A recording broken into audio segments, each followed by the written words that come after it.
미국 쪽 잘 나온다고 하니까 이제 관세 이슈에서 자유로운가? 언젠가 또 여기 잘 나오면 태클 걸지 않을까라는 걱정은 좀 있을 것 같은데 그에 대한 영향력은 어느 정도로 가늠하세요? 우선은 한국의 화장품이 그리 비싸지 않습니다.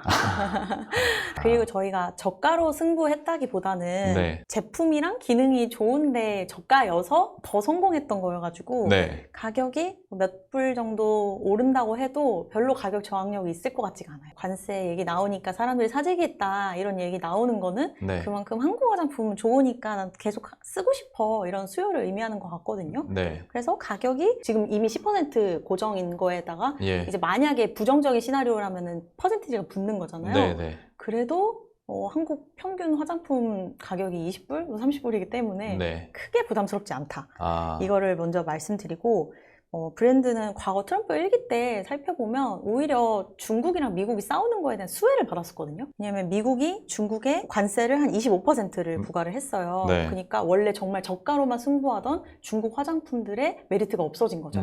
그러면서 중국의 가격 경쟁력이 약해지니까 대미 수출액이 급감했어요. 미국 화장품 수입액에서 중국이 차지하는 비중이 2017년에 21%에서 네. 2021년에 10%까지 떨어졌거든요. 반토막 났네요. 네, 그 같은 기간에 한국은 8.5에서 13%까지 상승을 했었습니다. 그래서 사실 관세가 중국보다 낮은 이상은 예. 우리가 훨씬 경쟁력이 있다. 이렇게 말씀을 드리고 있습니다. 나름 반사 이익의 자체 경쟁력까지 맞습니다. 갖추다 보니까 여기에 대해서는 폭발력이 있고 네. 그러니까 사실 얼마 전에 그 썬블록 관련해서 한창 이슈가 됐었잖아요. 워낙 제품 자체가 좋고 고기능성이다 보니까 설사 가격이 한 10% 지금보다 더 오른다고 해도 제품을 바꾸진 맞아요. 않을 것이다. 네, 그리고 막 로레알, 에스티로더, 뭐 시쉐이도 이런 네. 글로벌 고가 화장품의 선크림은 한 48불 정도 하고요. 네. 한국에 나가 있는 좀 유명한 것들 평균 내보면 20불이에요. 아. 그래서 지금 28불 정도의 가격 차이가 있기 때문에 네. 한 2, 3불로는 굳이 그런 친구들로 그렇지. 넘어가지 않지 않을까. 그러면 미국 살펴봤으니까 중국 쪽도 한번 여쭤볼게요. 사실 중국은 그러니까 최근 들어서 한한령 해제 기대감 때문에 좋잖아요. 관련해서 뭐 여행 업종이나 카지노 업종이나 이쪽은 다 좋은데 반대쪽으로 굳이 태클을 한번 걸어보자면 중국은 여전히 소프트 데이터가 좀 안 좋아요. 좋게 보면 바닥 짚고 반등하는 건데 네. 여전히 예전에 한창 좋았을 때보다는 저 밑에가 있잖아요. 그러면 중국 비중이 많은 우리나라 한국 화장품 산업 입장에서 물론 한한령이 해제되면 좋겠지만 예전만큼의 실적을 낼 수 있을까에 대한 갸우뚱함이 전 좀 있거든요. 긍정적인 면을 좀 더 크게 보세요? 아니면 여기는 좀 시간이 그래도 좀 필요하다고 보세요? 긍정적인 면이 당연히 크다고 보는데요. 왜냐하면 이제 중국의 비중이 생각보다 굉장히 많이 낮아졌습니다.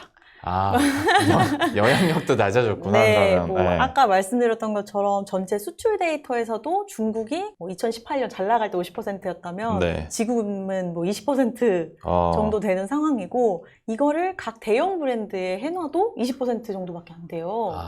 그럼 인디 브랜드에 놓고 보면은 인디 브랜드 중에 지금 중국에 진출한 브랜드들이 거의 없거든요. 예. 그래서 이거를 소비가 회복되는지 당연히 지켜봐야 될 문제지만 대형 브랜드들만 놓고 보면은 과거에 영광이 있었던 시장에 다시 진입하는 기회가 될 수 있을 것 같고요. 인디 브랜드 입장에서는 아예 새로운 시장이 다시 열린다라고 볼 수 있을 것 같아요. 그런 느낌이겠구나. 네. 예, 예. 그리고 중국이 회복 가능한지는 지금 상반기만 봤을 때는 확신을 할 수는 없지만 어쨌든 네. 회복세로 돌아서긴 한 것 같거든요. 왜냐하면 지금 5월까지 YTD로 중국 소매 판매액이 4.1% 증가를 했는데 여기까지 보면은 작년이랑 거의 애뉴얼 평균 수준이거든요. 네. 그렇지만 이 지금 4월, 5월까지 데이터가 소매 판매액은 5% 돌입을 했고요.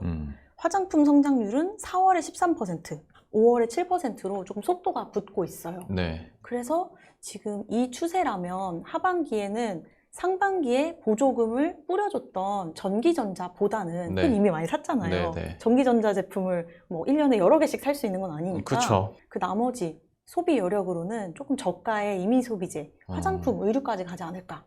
희망적인 생각을 가지고 있습니다. 아니, 저도 거기에 한 표 보탭니다. 네. 바닥 찍고 올라갈 뿐더러 사실 급격하게 안 올라가는 이유가 뭔지 보면 비싼 물건 안 사서 그런 맞습니다. 거거든요. 근데 화장품은 그렇게 비싼 건 아니니까 소비 여력은 충분히 회복되고 있으면 여기서도 살 수 있을 뿐더러 중국 소비 심리나 소비 지표가 좀 느리게 개선된다 하더라도 이미 우리는 수출 비중에서 중국 비중은 많이 줄어들어 있다. 낮아졌습니다. 인디 입장에서는 그래 생각해보면 신생 MD 같은 경우에는 중국에 진출을 한 적도 없는 브랜드들도 있을 거잖아요. 맞습니다. 그럼 너무 그- 많죠. 그들한테는 새로운 시장이네요. 그럼요, 그럼요. 너무 좋은 스토리밖에 없는데요? 안 좋은 쪽, 그러니까 좀 우리가 변수나 리스크나 주의해야 될 점은 없으니까 세상에 100 다 좋은 건 있죠, 없으니까. 있죠. 당연히 네. 있습니다. 왜냐하면 그 중국의 화장품 시장이 되게 많이 컸어요. 그래서 중국의 로컬 브랜드들이 지금 차지하는 비중이 한 40%가 넘어가고 있거든요. 예. 그래서 지금 한국 화장품이 다시 중국에 진출한다고 해도 잘 팔릴까?에 대한 의문이 있으신 분들이 되게 많은 것 같아요. 네네. 저도 동의합니다. 왜냐하면 중국 화장품 기업들이 그 저희를 밀어내고 그동안 굉장히 많이 성장을 했기 때문에 그랬다면서요. 기술력도 좋고 컨셉도 잘 뽑고 그렇지만 여전히 한국에 대한 수요가 있다라고 저는 말씀드릴 수 있는 부분이 이번에 타오바오, 티몰, 네. 중국의 이런 그 이커머스들에서 한국 화장품 가품 이슈가 진짜 많이 일어났었거든요. 그 말인즉슨 따라하고 싶고 사람들이 사고 싶어 하니까 가품이 생겨나는 거라고 저는 생각을 해요. 네. 그래서 이런 부분에서 한국 화장품이 중국에서 아직 여전히 경쟁력이 있구나 라고 생각을 하고 있고요. 그리고 과거처럼 고가의 브랜드를 다시 중국에 내보낼 수는 없을 것 같아요. 네. 지금 전반적인 글로벌 트렌드 자체가 저가고 네. 중국도 저가 화장품을 좋아하거든요.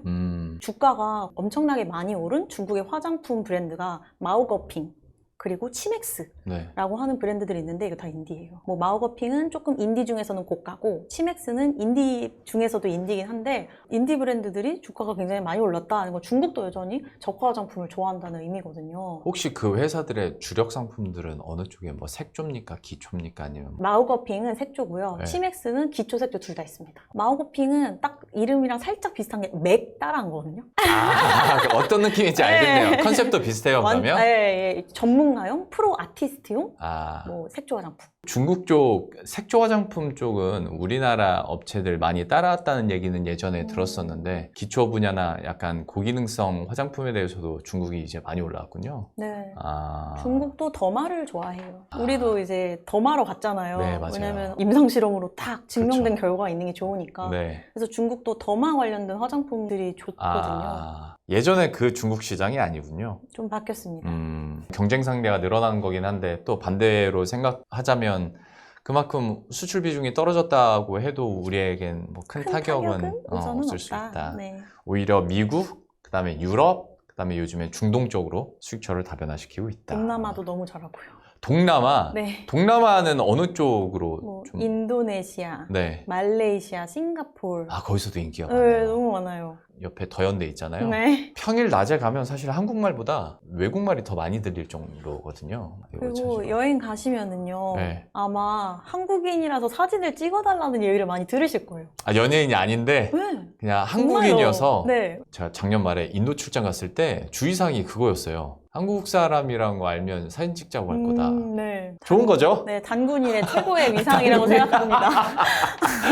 중국 쪽 얘기도 잠깐 해봤는데 그럼 마지막으로 우리 화장품 기업에 투자하시는 분들을 위해서 마지막 투자 전략, 전통적인 제조업체 쪽에 지금은 투자를 하는 게 나은 것인지 아니면 여전히 경쟁력을 갖고 있는 ODM 업체 쪽으로 우리가 조금 더 주식 투자를 하는 게 맞는 것인지, 제 성향에는 이게 더 맞긴 합니다만은 모든 업체에 다 이렇게 할 수 있는 용기 업체 쪽으로 가야 되는 것인지 전략 세워주신다면 어떻게 세울 수 있을까요? 안정적인 거를 원하시면은 저는 ODM이 맞다고 ODM. 말씀을 드리고요. 네. 왜냐하면 지금 해외에서 어떤 한 브랜드만 잘 되고 있는 게 아니라 네. 그냥 전체 브랜드가 모두 잘 되고 있는 거기 때문에 이 브랜드들을 만들어주는 생산 업체들은 그 브랜드의 노출도를 다 가지고 있는 거잖아요. 네, 맞아요. 그래서 ODM이 좀 무난하고 안정적인 투자처라고 말씀을 드리고 있고요. 또 2분기 선케어 성수기잖아요. 네. 그래서 실적이 작년 기저를 또 이길 네. 굉장히 좋은 실적을 좀 기대를 하고 있습니다. 사실 브랜드는 다 달라도 용기 뒷면을 보면 콜마, 맥스, 다 메카. 같은 그렇죠. 네. ODM 업체. 네, 그리고 미국이 원하는 니어쇼어링에도 딱 부합하는 미국 공장을 만들어놨어요. 그래요? 콜마도 그렇고 맥스도 그렇고 조금 더 잘하는 거는 콜마인 것 같기는 한데 네. 미국에서. 그래서 저는 ODM은 안정적인 투자처로서 추천을 드리고 있고요. 네. 브랜드는 종목별로 정말 큰 차별화가 작년부터 생기고 있는 것 같아요. 네. 이게 슬프게도 LG생활건강이나 아모레퍼시픽 같이 원래 큰 레거시 브랜드들은 이제 워낙 성장을 많이 하기도 했고 뭐 크게 이렇게 막 턴어라운드 하는 모습을 보여주고 있지는 못하고 있거든요. 네. 이제 아모레가 조금 라네즈랑 이니스프리가 해외 진출해가지고 실적을 보여주고 있기는 하지만 네. 막 APR이라든지 갈바 같은 회사들이 보여주는 고성장을 아이, 보여주기는 그럼요. 어렵죠. 네. 왜냐하면 이미 너무 커버린 브랜드니까요. 네. 이 레거시 브랜드 시총을 신규 상장사들이 쫓아가냐 이거를 하반기에 조금 주목해서 보시는 게 좋을 정도로 신생 브랜드들 의 성장성이 굉장히 뛰어나니까 그 브랜드들에는 좀 투자하시는 게 괜찮다 정도 말씀드리고 있고, 유통은 뭐 아까 말씀하신 올리브영 너무 좋은 회사인데 네. 아직 성장을 안 했어요. 그렇죠. 네. 뭐 CJ 네. 얻고 가는 거죠. 네, 그래서 CJ를 이제 대체 투자처로 삼으신다면은 저는 네. 괜찮다, 아주 좋다.